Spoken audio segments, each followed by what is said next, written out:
आज हम एक बहुत ही जरूरी मुद्दे पर बात करने वाले हैं। एक ऐसा मुद्दा जो किसी भी देश का भविष्य तय करता है, और वो है एजुकेशन। हम एक विश्लेषण के जरिए ये समझने की कोशिश करेंगे कि पाकिस्तान के एजुकेशन सिस्टम पर ये आरोप क्यों लगते रहे हैं कि वहां दशकों से एक खास नैरेटिव पढ़ाया जा रहा है। एक ऐसा नैरेटिव जो समाज की सोच को एक खास दिशा देता है। चलिए इस पड़ताल को शुरू करते हैं। और ये बात तो 100% सच है। किसी भी समाज का भविष्य उसकी क्लासरूम में ही तो गढ़ा जाता है। क्लासरूम सिर्फ 4 दीवारें नहीं होती। ये वो जगह है जहां भविष्य के नागरिकों की सोच, उनके आदर्श और उनकी पहचान बनती है। और यहीं से इस पूरे विश्लेषण का जो मेन पॉइंट है वो निकल कर आता है। सोर्स ये तर्क देता है कि दशकों से पाकिस्तान का एजुकेशन सिस्टम ज्ञान बांटने के बजाय असल में टकराव पैदा करने वाला एक नैरेटिव परोस रहा है। तो क्या ये सच है? आइए देखते हैं कि इस दावे के पीछे क्या तर्क दिए गए हैं। तो सवाल यह है कि ये सब शुरू कहाँ से होता है। जो सोर्स है वो कहता है कि इसकी जड़ें उन टेक्स्ट बुक्स में हैं जो स्कूलों में बच्चों को पढ़ाई जाती हैं। तो चलिए जरा इन किताबों के अंदर झांक कर देखते हैं। अब जरा इस तुलना को देखिए, ये काफी चौंकाने वाली बात है। सोर्स के मुताबिक इतिहास को बहुत ही एक तरफा तरीके से पेश किया जाता है। जहां एक तरफ जंगों को ग्लोरीफाई किया जाता है, वहीं शांति और बातचीत की कोशिशों को पूरी तरह भुला दिया जाता है।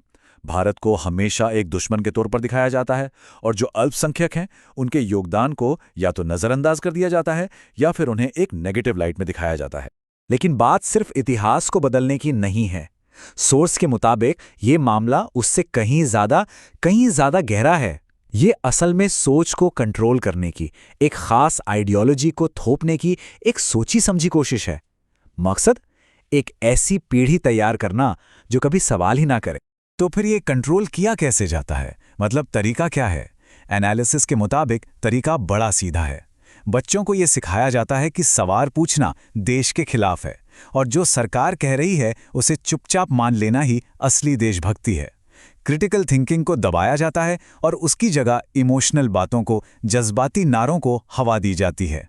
नतीजा ये होता है कि युवा सच और प्रोपेगेंडा में फर्क ही नहीं कर पाते। अच्छा, तो इस तरह की एजुकेशन का सबसे सीधा और दुखद असर किस पर पड़ता है? जाहिर है, इसकी सबसे बड़ी कीमत चुकानी पड़ती है देश के माइनॉरिटीज को, यानी अल्पसंख्यक समुदायों को।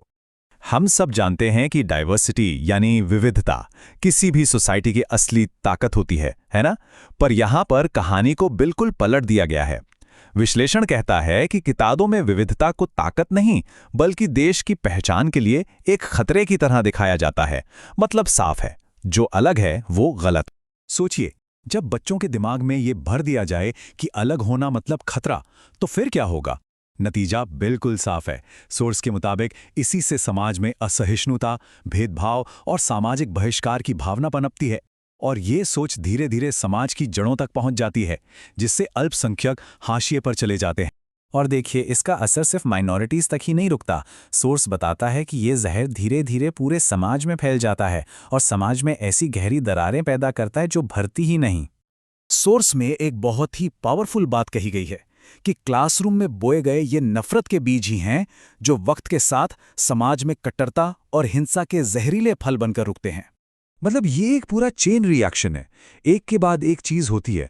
सब शुरू होता है एक ऐसे सिलेबस से जो भेदभाव पर आधारित है। इससे एक ऐसी पीढ़ी तैयार होती है जिसमें सहनशीलता नहीं होती। यही असहिष्णुता आगे चलकर कट्टरता और हिंसा में बदल जाती है, और आखिर में क्या होता है? एक ऐसा देश जो अंदर से ही बटा हुआ और अस्थिर हो। तो सवाल उठता है कि क्या इसका कोई हल है? क्या कोई रास्ता है आगे का? अच्छी बात यह है कि सोर्स सिर्फ प्रॉब्लम नहीं बताता, बल्कि एक समाधान की तरफ भी इशारा करता है। तो जो एनालिसिस है उसका निष्कर्ष बिल्कुल साफ है कि अगर पाकिस्तान को एक मजबूत, शांतिप्रिय और मॉडर्न देश बनना है, तो ये बदलाव क्लासरूम से ही शुरू करना होगा। सबसे पहला और सबसे जरूरी कदम है अपनी किताबों को बदलना। तो एक हेल्दी सोसाइटी की नींव क्या होती है ना? सोर्स के हिसाब से 3 चीजें सबसे जरूरी हैं।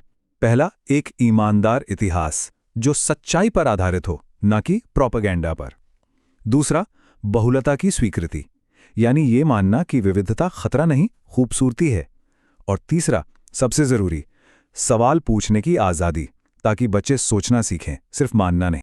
और आखिर में ये पूरा विश्लेषण हम एक बहुत ही जरूरी सवाल के साथ छोड़ जाता है शिक्षा का असली मकसद तो लोगों को जोड़ना होता है, समाज को बेहतर बनाना होता है।